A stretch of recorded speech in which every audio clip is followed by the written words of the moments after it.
parce que c'est très important. Hein. Je veux Ah dire, c'est ce oui? qui nous attend là. Oui, oui, parce que l'arme chimique ne sera pas utilisée. Hein, les Russes maîtrisent parfaitement, elle est aussi dangereuse pour l'utilisateur que pour la cible. Hein, surtout que les vents dominants dans cette région, ils sont plutôt est-ouest. Donc, elle ne sera pas utilisée. L'arme nucléaire ne peut pas être utilisée parce que les Russes ont la supériorité. Et en plus, le président Poutine a convoqué l'ambassadrice de Grande-Bretagne pour lui dire, écoutez, vous jouez à ça, ben, on n'ira pas taper sur Berlin ou sur Paris, on ira taper directement sur Londres et sur Washington. Donc, ne jouez pas à ça. Et elle est sortie, paraît-il, blême. Donc, ça ne sera pas utilisé. Et de toute façon, avec leurs missiles hypersoniques, les Russes ont la supériorité. Donc, il reste une seule arme qui peut être utilisée, dans laquelle les Américains ont l'avantage, c'est le biologique. Or, si on se souvient du début de l'intervention russe, on constate que les unités de force spéciale, les meilleures unités de la militaire russe, parachutistes, force spéciale, Desantnik et Spécial Narodnazachenia, Spetsnaz, ont été parachutés loin dans la profondeur, sans aucun espoir d'être relevés. Donc, sacrifiés pour aller s'emparer d'objectifs très précis qui étaient des laboratoires biologiques. Donc la Russie était parfaitement informée et je suis partie prenante puisque dès 2016, j'ai prévenu un certain nombre de correspondants que j'avais en Russie, voilà, et pour leur dire attention, c'est l'arme biologique qui sera utilisée dans ce conflit. Parce que j'avais observé ce qui s'est passé en Afrique de l'Ouest avec la crise Ebola. J'avais constaté qu'ils avaient un antidote puisqu'ils avaient soigné une doctoresse latino-américaine de l'armée américaine en moins d'une semaine, alors qu'il laissait crever les Noirs, les populations noires africaines de l'Ouest, alors qu'ils avaient un remède, donc ils ont servi de cobaye. Et donc, ce qui nous attend, c'est l'utilisation du biologique de manière tactique, c'est-à-dire un virus extrêmement mortel, probablement Marburg, qui sera utilisé sur des bataillons ou des régiments.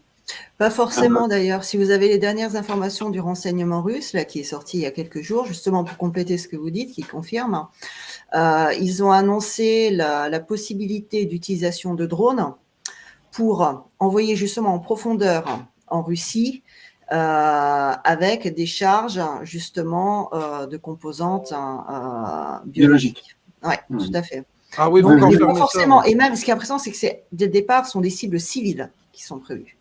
Wow. Bien sûr. Donc, ça commence à être quand même effectivement. Bien sûr. Alors ça, effectivement, ça, je l'ignorais. Hein, j'apprends ça. C'est sorti il y a quelques jours, ça vient de sortir. Oui, bah, je vous remercie. Hein, c'est très important. Moi, en tant que soldat, j'ai évidemment étudié le problème de point de vue tactique. Actuellement, il fait trop froid pour utiliser un virus tel que le Marburg. Il ne pourra pas se développer en ambiance froide. Mais en revanche, à partir du printemps, ce sera parfaitement possible. Les virus qui fonctionnent en hiver sont des virus de type coronavirus, qui sont protégés par une couronne qui leur permet de se déplacer dans l'espace de façon très courte, un laps de temps très court, hors d'un liquide biologique à température du corps humain. Et donc, c'est plutôt ça qui risque d'être utilisé. Et alors, effectivement, si ça peut être utilisé contre la population. Et là, on peut avoir des ravages. Vous êtes spécialiste de la question. Une question que je me posais, est-ce que ça existe les possibilités, par exemple, d'attaque virologique dans un cadre marin? Parce qu'il y a la question de la mer Noire aussi. Est-ce qu'il pourrait envisager, par exemple, une contamination marine? Parce que là, ça permettrait le risque. Je ne sais pas si ça existe ou pas, c'est pour ça.